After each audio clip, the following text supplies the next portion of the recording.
Congratulations and welcome to Rub a Dub. I'm your lovely and very tired host, Rob, the only guy on the screen. A little brief overview quickly for all of the new viewers at home. This is my show. I give you my commentary, my point of view, my conversation, and pretty much everything I like to express about the top stories in the news right now. Today is January 24th, 2012. It's a lovely Tuesday. Let's get it going because there's a lot to talk about. And it goes a little something like this. Hit it. Let's start with the good news. Let's get that out of the way. And then I'll just hit you with the bad news later on. They got great hockey players. As a Canadian, you gotta love them.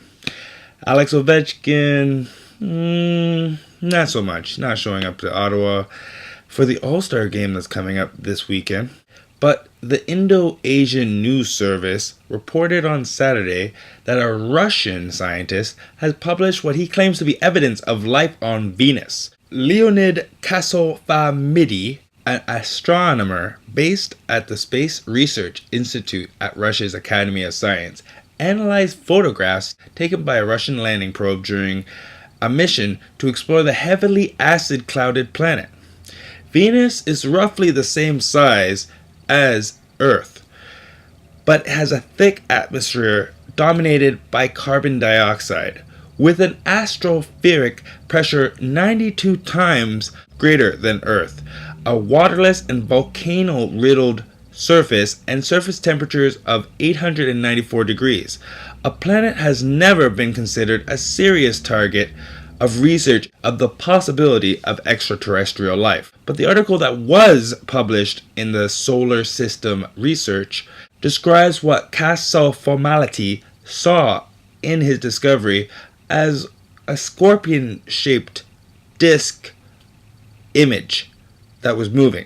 And to quote what he says, "What if we forget about the current theories about non-existence of life on Venus? Let's boldly suggest that the object's morphological features would allow us to say that they are living." Other research suggests that liquid water may once had covered the entire surface of Venus. But the scientific consensus suggests there has been absolutely no oceans for at least 2 billion years. The Venus Express spacecraft, built by European engineers, has been observing the planet since 2005. Scientists working with Kasofamidi, and I apologize if I'm butchering his name sincerely, have also not ruled out that there may be possible microscopic life living underneath all those clouds. But as of today, there hasn't been any other further reports from any other scientists working on the project. Now, this whole project is largely dedicated to analyzing what its leaders describe as a greenhouse effect that once converted Venus into an uninhabitable wasteland. Now, a lot of you at home are probably wondering, why would I talk about a story like this? Well, yes, I do believe in aliens, and yes, I do find it ever so interesting as we get older just how we have not had any bloody contact with aliens that has been recorded, or that the government is allowing us to know about, either or. But really, people, why can't we just open up our minds and say that, you know what, it's a big universe out there, and it would be a shame for us to think that we are the only ones that inhabit it. Story number. Story number 2 is all about our Goomba of the day. This story did happen 6 years ago, and it took this long for it to come to light, but I have to admit, it's one hell of a story.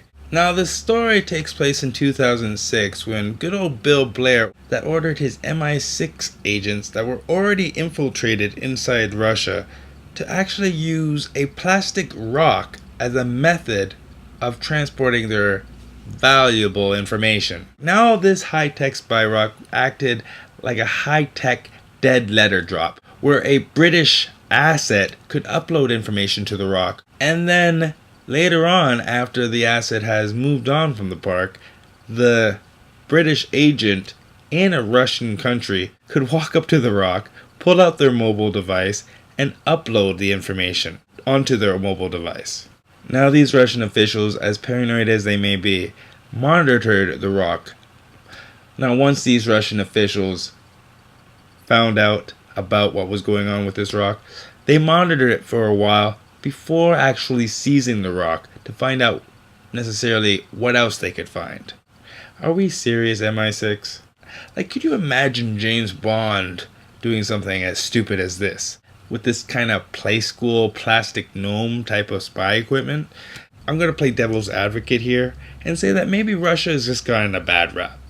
I think movies like Salt, starring Angelina Jolie, has given people out there a certain paranoia when it comes to Russian intelligence. A lot of people still have a lot of resentful feelings towards the Cold War, and even in the year 2012, we still give Russia the cold shoulder. Story number 3!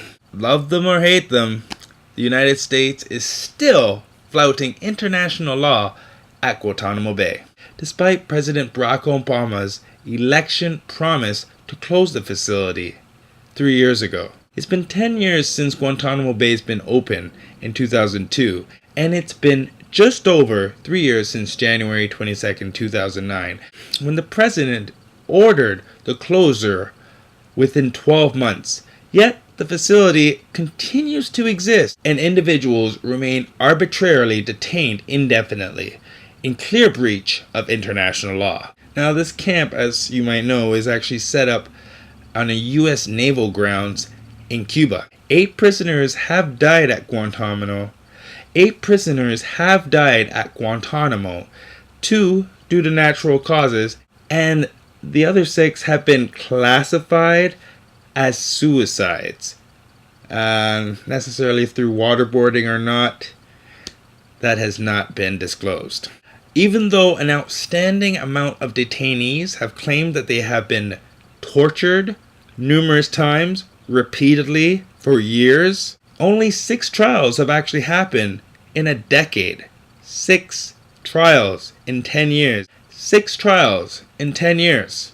And I thought Canada has a slow justice system. Navi Tilley did remind the United States, and I quote, "While fully recognizing the right and duty of states to protect their people and territory from terrorist acts, I remind all branches of the U.S. government of their obligation under international human rights law to ensure the individuals deprived of their liberty can have the lawfulness of their detention reviewed under a court. While fully recognizing the right and duty of states to protect their people and territory from terrorist acts, I remind all branches of the U.S. government of their obligation under international human rights law to ensure that individuals deprived of their liberty can have the lawfulness of their detention reviewed in front of a court. Where credible evidence exists, those Guantanamo detainees should be charged and prosecuted.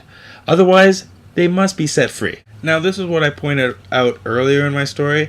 Although Obama had made this promise on the 22nd of January 2009, he did put the bill to Congress so it could be voted on, but Congress jumped up and blocked that bill like it was Dwight Howard. Absolutely no funding for a plan that would allow some of the detainees to go to the United States to be held. Instead, what Congress did was demand the Obama administration must notify congressional intelligence committees and guarantee that all the prisoners will not perform any terrorist acts. And the operative word there is guarantee. Now, I don't really think Obama has some sort of JoJo psychic alliance or any type of crystal balls. How the hell can he guarantee anything done by a person that's been tortured for years? Well, that's my time. Thank you for tuning in. If you have any comments, I always read them and find them quite amusing. As always, you've been doing it with the best. Keep on rocking in the free world, at least while it's free.